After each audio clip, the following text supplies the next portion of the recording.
یوم استحصال کشمیر کے موقع پر پوری قوم کا مظلوم کشمیریوں سے یکجہتی کا اظہار۔ ضلع پاک پتن میں سینکڑوں شہری کشمیری پرچم اٹھائے گھروں سے نکل آئے اور بھارتی مظالم کے خلاف احتجاج کیا۔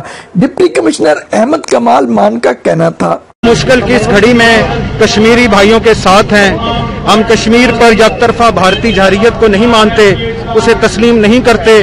کشمیریوں کی حق خودارادیت پہ پاکستانی عوام کشمیری بھائیوں کے ساتھ ہے، ان کی حمایت جاری رکھیں گے۔ جو 1 سال پہلے مودی نے کشمیری نہتے مسلمانوں پر جو بربریت اور ظلمیت کی، اس کے خلاف میں پرزور مذمت کرتا ہوں، اور میں خاص کر پرائم منسٹر عمران خان صاحب کا بہت شکریہ ادا کرتا ہوں جنہوں نے کشمیر ہائی وے کا نام چینج کر کے سری نگر ہائی وے رکھا۔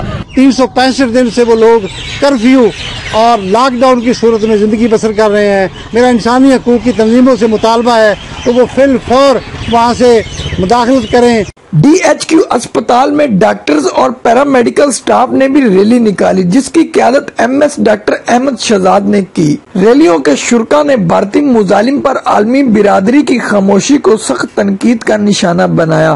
کیمرہ ٹیم کے ساتھ محمد عمران، آپ تک نیوز، پاک پتن۔